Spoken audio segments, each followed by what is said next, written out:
weltare ɓiɓɓe fulɓe andu diine maɗa fedde heblo sukaɓe africa weltare tv takkusan yoni to botto to woluma nere woluma ha tara to nere to neriyel to jooki jaam to Sinthiou Boumaka to Silla to Beelinaɓe to Rindiaw ko on takkusan juula ha e nder galle ceerno Amadou Tidiane Kane ha to galle ceerno Mamma Cissé to fonde ko taari ɗum kala ene jeeya e gardidi kabaruji men to leydi Mauritanie délégation timmuɗo ummiriɗo to galle hoorejo leydi ndi yeehi salminoyde kana Hamidou Baba to hôpital militaire to antiri caggal nde wonno accident lawol umorade wodana to leydi Sénégal to wuuro witengo Khombolo ko joom charette goto kañuma fi mennoɗo wonde joom suudu makko labɓe kewɗe no fewi o sikki ko mayɗo caggal ɗum o rutti o warti to leydi Gambie Houseynou Darbo lundiyanke ngana ha joni jebbilaki e polgo Adama Barrow o holliri tigui o déposire courrier so tribunal uji namdade kay yo vote o waɗe annulé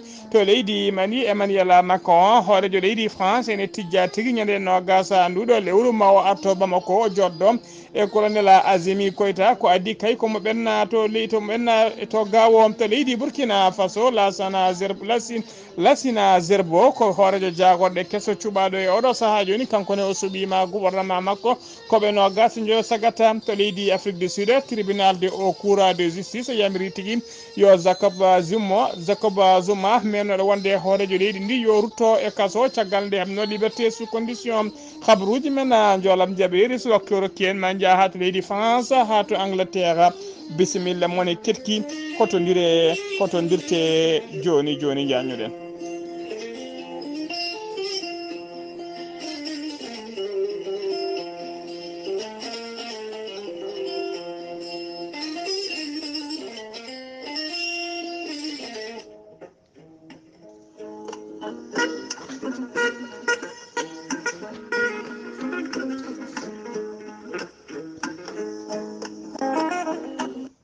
Maître Adama Baldé ko wittiyanke ko safriyanke safruji fina tawa. Maître Adama Baldé ko gendiyanke labɗo reedu malaɗo wune jiɗɗo dental pulago. Maître Adama Baldé caggande waɗi tour du monde waɗi tour de leydi Sénégal e oɗo saaha joni bureau ji makko ne tawe to nder Mbacké to legal bitegal Mbacké Dembo Sara Daral Bari. Maître Adama Baldé ko spécialiste médecine traditionnelle baɗaɗo rekkoni joguiɗo seeɗantagal mum ha timmi. Maître Adama Baldé ko pirowo koyɗi moƴƴuɗo longal bawɗo ƴewgal. Maître Adama Baldé ne wiya dendagal yimɓe kala ko neɗɗo waɗata yo yurno ko mbaɗata foof yo yurno. Maître Adama Baldé noon ene wiya on ƴewgal koko adi ko neɗɗo kene waɗa hunde e waɗa ƴewgal wona fadde kay ha hunde nde bona mbiya aɗa waɗa ƴewgal ala ɗum wona ƴewgal ko longal watte. Maître Adama Baldé wi saɗa naata e hoɗande waya ƴeew so tawi aɗa naata e galle ya ƴeew so tawi aɗa ɗanno ya ƴeew kala ko mbaɗata yurno so tawi ne moƴƴi mbaɗa so moƴƴani ƴeewa feere wonde. Maître Adama Baldé mbiɗen tawi oɗo saaha joni e nder Mbacké omo andina kadi dendagal kilineɓe makko wonde oɗo saaha joni ƴewgal ko gratuite woni ko promotion yoɓetaki. Maître Adama Baldé ne yawrani ɓen joguiɓe caɗele kayitaji en wiyata mbawɗa wonde kala so tawi a joguima caɗele kayitaji walla joguima caɗele golle walla famodirani e mawɗo maɗa patron maɗa jokkodire makko joni alhaalima timma. Maître Adama Baldé kala jiɗɗo ko ɓuuri labde numéro uji makko téléphone mbatta ko 33 976 12 00 walla mbaɗa 77 351 77 23 aɗa wawi kadi wadde 77 454 27 09 so ɗum ala aɗa wawi wadde 77 949 73 83. Maître Adama Baldé ne tawe kadi e nder weeyo sa yeehi to YouTube a waɗi Maître Adama Baldé jingganen Fuladu ma yi ton golle kewɗe payjunɗe no feewi ɗe maître Adama Baldé waɗata.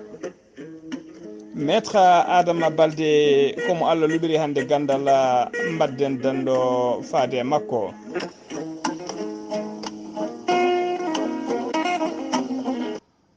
Kettode kaburuji mon e demgal pulaar Afrique, Asie, Europe, Amérique, Moyen-Orient, Océanie. Jam nyalle mon musidɓe tedduɓe eɗen goni e alarba 15 lewru bowte hitande ujunnaji 2021 habaruji men ɗemgal pular e sawta he ko musidɗo mon sehli mon Haali Abouba to karallagal to ha mbawon yiidi en to banggue YouTube ko miñi men sehli men Saydou Abouba ko adi kabaruji men noon eɗen jafno dendagal hettiyankoɓe radio men go kala e ñalawma hanki o wasde en arde e kabaruji wona e sagoji men wonno kabaruji men demgal pular to leydi Mauritanie police halfinaɓe ndenka e kisala wuro Nouakchott ɓe teɓima fedde wuyɓe ɓe hinde braquage uji tampinnoɓe Nouakchott no didori ɓe teɓa noon koto banggue to mukaddamo tujinina ene tawe tigui to Nouakchott banggue rewo ɗum noon ko caggal kayde ɓe mbanno guyka ɓe jani e boña goto tawa kadi koye boña waɗoɓe transfert woni tigui agence uji neldoɓe haalisa koye nder on boña ɓe cakkiti yande minutaji seeɗa walla waktuji seeɗa pawi hen ko ɗon tigui ɓe mbiya teɓam on boñ noon walla mbiyan agence de transfert haalisa tawate koto leggal mella ɓe nawnino jomum noon million ngaji ɗiɗi e feccere kamɓe kala noon e oɗo saaha joni ɓe tawi e kasoji e mbadi garde à vue eɓe paadi tigui ha lusgoji gasa e mabɓe ko adi koɓe mbaɗe déféré yesso parquet joni ko leydi Mauritanie keddoɗen hono mbiruɗen gardidi kabaruji men galle lamorgo leydi ndi ɓe nuldi délégation timmuɗo yo jaa calminoya juuroyo namdo kadi no wadde ɓandu kana Hamidou Baba tawteɗo e oɗo saaha joni to hôpital militaire to antirto noon caggal nde wanno accident lawol ummorade wadana kana Hamidou Baba ko gardiɗo landa CVE woni coalition vivre ensemble ardi on c'était noon ko chargé de mission à la présidence hono Mohamed Mahmoud Wula e Matam ɓe kolliri kadi wonde yidde laamu ngu e oɗo saaha joni ko ƴettude en charge dendagal safruji kana Hamidou Baba ɗi waɗi ɗi kala ɓe ƴetta ɗum en charge dendagal safruji makkola ha wawa sellude hano hannirtini ɓe kolliri kadi so tawi ene jojji so tawi ene moti kay ene yi hawre yidde makko kana Hamidou Baba kadi laamu ngu ene paari nawdemo to caggal leydi hawa wadde toon safruji makko hano hannirtani ha joni ko leydi Mauritanie keddoɗen jagorgal kalfinaɗo ko fate nden ka e kisal woni ministre de la défense nationale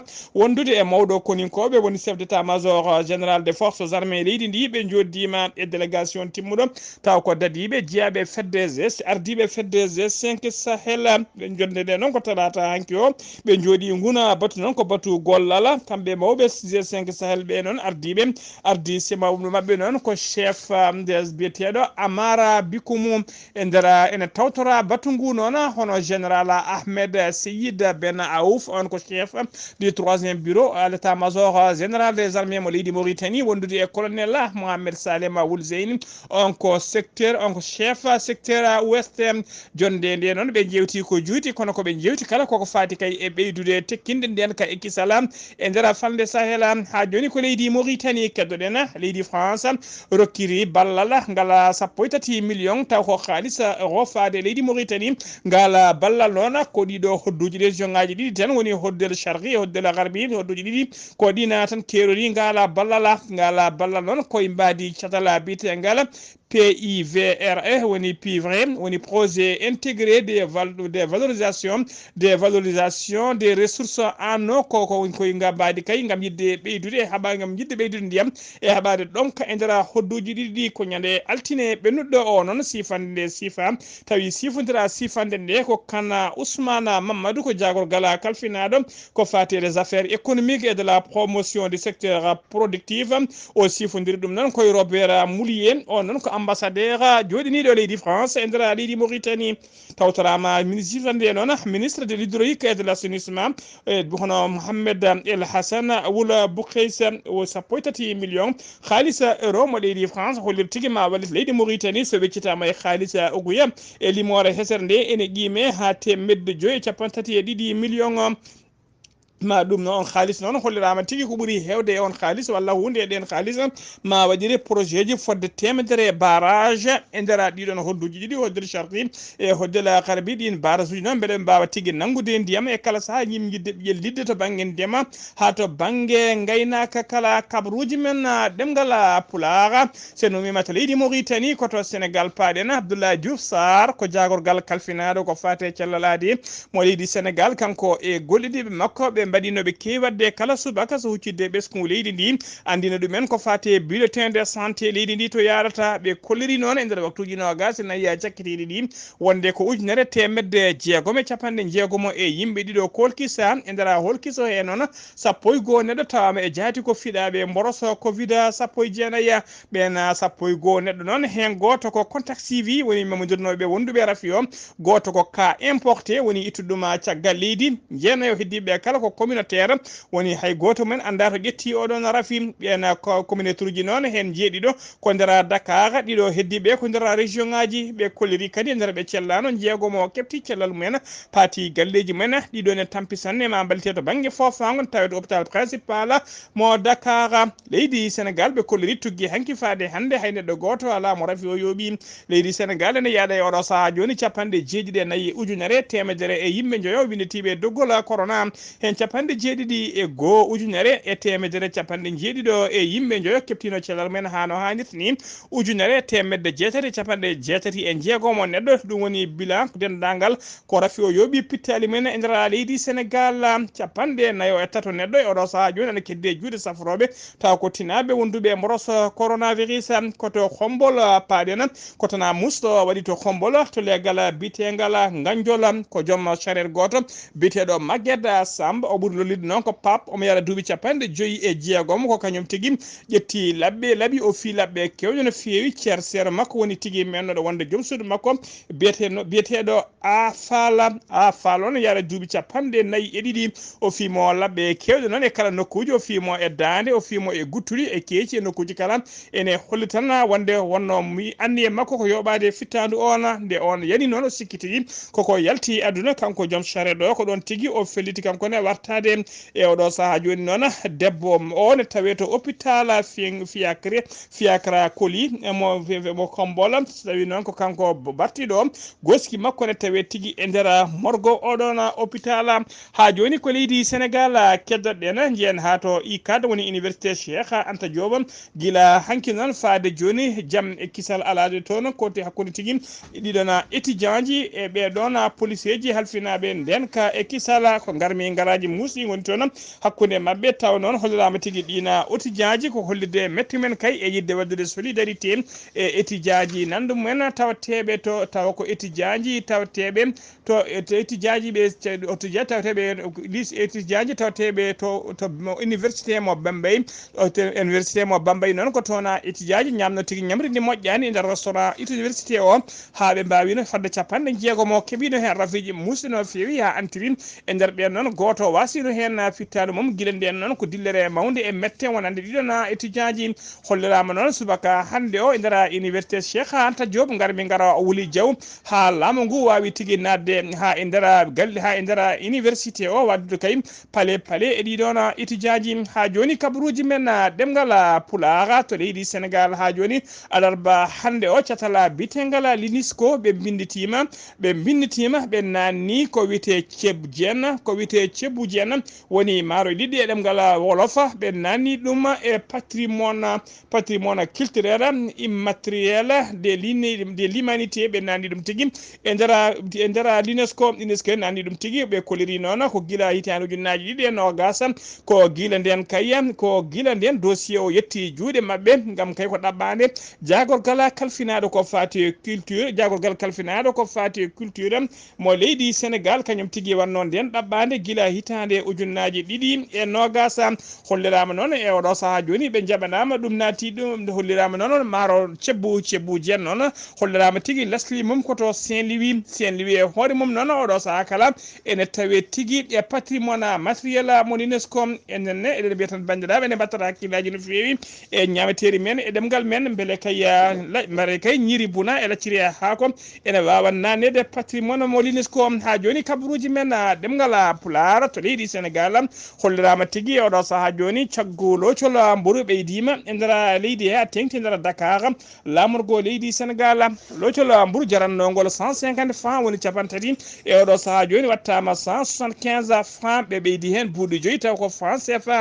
ɓe kolliri noon ɓe ɓeydi kadi poids locol ngol saabu locol pesannogol 190 grammes e oɗo saaha joni ɓeydama wattama 200 grammes ko guiɗa altine noon jagorgal kalfinaɗo ko fate commerce kañum tigui ɓayyini on kabaru caggal kay nde ɓe joddino batu e ɓeɗon witeɓe fedde hujjikintoɓe fiyoɓe mburu e cetala bitegal les consommateurs ha joni kabaruji men ɗemgal pulara sen ummima to leydi Mali sen ummima to leydi Sénégal ko to leydi Mali paɗen to leydi Mali Emmanuel Macron hoorejo leydi France ene tijja tigui jillu mum ñande nogasa lewru bawte gonɗen ndu to Mali hollirama noon ko voyage oɗo noon fota ko voyage à haut risque to banggue dawrugol saabu kay oɗo saaha kala teskama tekkere ne surka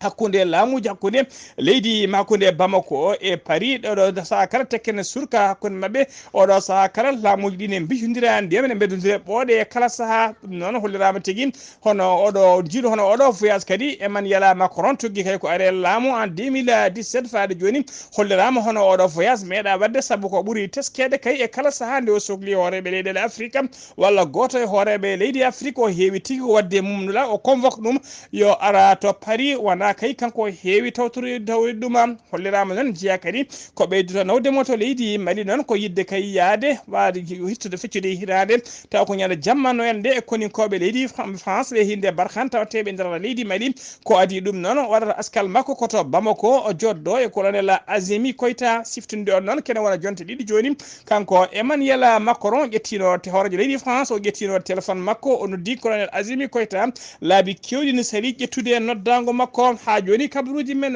ɗemgal pulara to leydi Mali ha joni to Bamako leggal bitegal ñamena tawtegal nder Bamako lamorgo leydi ndi ko tana musɗo waɗi toon ko biyetenoɗo gammu biyetenoɗo Gawsu Diallo garnoɗo kay sodde ngaari walla naggue ɓe kañum tigui sikka walla takka ko gujjo caggal ɗum noon ɓe jinguimo pimo ha watti dardude gotel ɓe kaɗan ɗon ɓe duppimo ha o maayi to woni tigui brûlé vif hollirama noon o ɗum noon wonno tigui ñande aseta sappo e goho lewru bawte gonɗe ndu sanga 19 heures woni 7 heures kikiɗo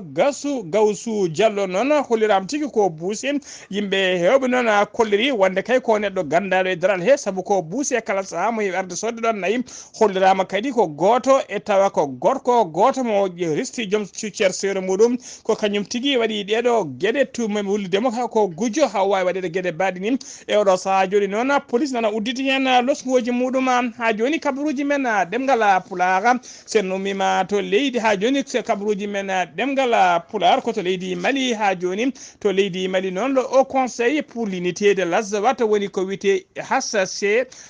HCUA holɓe kolliri tigui talata hanki o wonde l'armée leydi française dadiɓe ɓe leydi France ɓe jooɓima fittadu goto e dadiɓe mabɓe taw koɓe martaba officier biyetenoɗo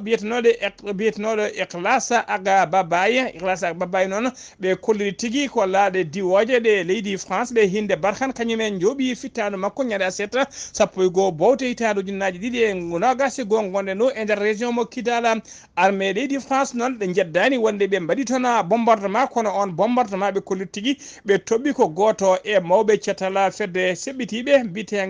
bitegal GSIM woni groupe de soutien de l'islam aux musulmans ko on ɓe toɓɓi ɓe jooɓi fittandu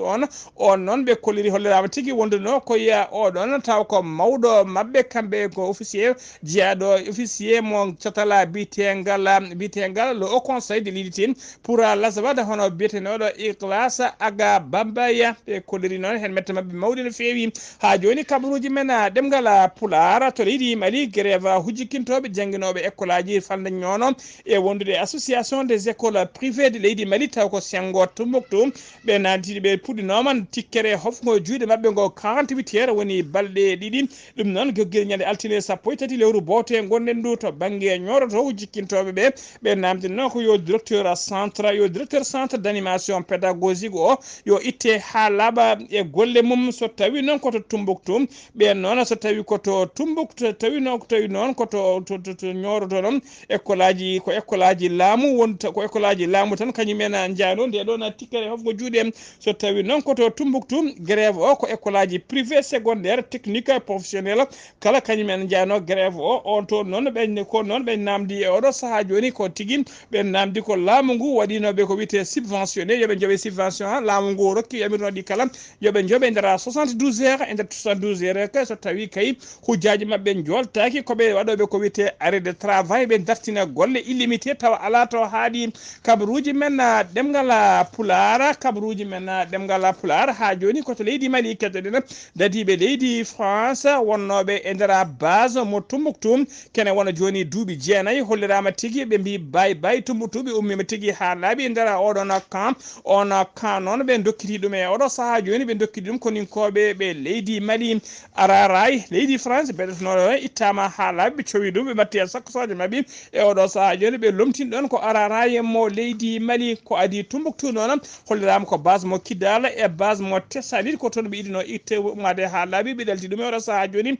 laamu leydi Mali ha joni kabaruji men ɗemgal Pular senno mima to leydi Mali koto leydi Gambi paɗen to leydi Gambi noon ha joni Ouseyni Darbo lundiyanke ngana tawa kadi ko lundiyanke Adama Barrow mo ɗaftodiranno ko fati e sungoji ha joni o jebbilaki e polgu Adama Barrow ko catal hanko noon e landa makko kala wiyete ko IDP kamɓe kala noon ɓe koliri wonde ɓe joƴƴinire coura to banggue coura to namdima coura suprême o yo wat annulé sungoji ɗi ha laaɓa saabu koliri sungoji ɗi ndewani lawol ɓe koliri noon e go ɓuuri hewde guure landa Adama Barrow ɓe jeni toon ko kadoji kewɗi wondude e haalis kewɗo beele yimɓe ɓene mbawa wotandemo ɗum noon ɗiɗon woteji gona dewɗi lawol koto leydi Burkina Faso paɗen to Burkina Faso noon docteur Lassina Zerbo ko hoore jagoɗe kesso cuɓaɗo e oɗo saaha joni o suɓima kankone gouvernement makko gouvernement kesso mo suuɓi noon ko nogas joyo sagata e nder ɓen nogas joyo sagata noon ene waɗi hen ɗiɗo ko artuɓe poste ji mumen ene waɗi kadi kene wona yimɓe sappo hesɓe woni tigui nouvel entrant ɓe gollirama kadi hollirama kadi sappo e jeenayo noon e laamu ɓennugu ngu hay goto mumen artani e nder oɗon gouvernement kabaruji men ɗemgal Pulaar sen ummima to leydi Burkina paɗen koto leydi Afrique du Sud alarba hande o tribunal goto taw ko o cour de la justice ɓe dokki yamirore yo Jacob Zuma men oɗo wonde hoorejo leydi ndi tumaɗo mbuñari hewni no fewi yo rutto nder kasoji kanko Jacob Zuma noon oɗo saaha kala ko kemnoɗo ko wiyete liberté sous condition saabu kay o wonano karɗo cellal ko guila 5 septembre o hebno on liberté sous condition guila nden mo foofa kena lakkitare e oɗo saaha joni noon o namdama tigui nde ruttoto nder kaso kanko Jacob Zuma noon omo yaara duuɓi 19 lewru juillet noon taƴano lewru juillet ni o ñawanoma balle lebbi 15 e kaso ɗum noon tawa ñawirno ɗum ko salade laabi kewɗi no fewi noto yaade yeeso ñawoɓe e sa tigui nde o nagga nde waɗi dillere mawde no fewi e nder yoga e guure ha tengti nder région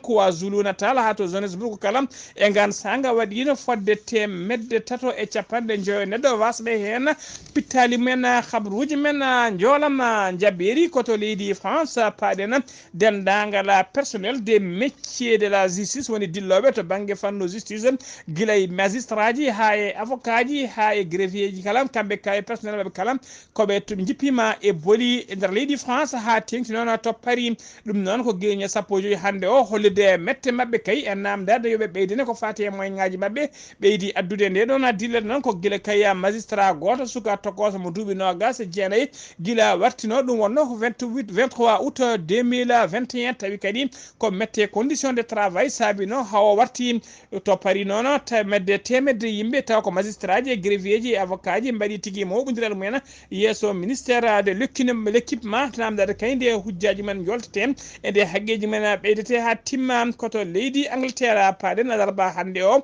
ko ñawore chauffeur taw ko vietnaminajo jaro duuɓi 45 kadi ñawore makko yani haalaɓi tawi kadi ko tribunal belge kañum ñaawimo o ñaawira noon ko jolnude 13 e jeenayo émigré ji vietnaminaɓe o yino taccide keeri nanno ɗumen jara yogga e leyɗele ɓen noon jolno ko ndera conteneur tawa tigui kañumen kala eɗen mbasi pittali men to kare to grande bretagne ɗum wonno ko 2019 o toƴanama noon duuɓi 15 e kaso musidɓe tedduɓe gasi ha laaɓi ceer ko ɗum ɗo wonno ko tonguɗen kabaruji men e ɗemgal pulara ɗo e habride nde ko musidɗo moon sehil moon Ghali Abouba to karallagal to ko miñumen sehil men Saydou Abouba kettimalaki jaam yo jaam Allah jogomi jogo on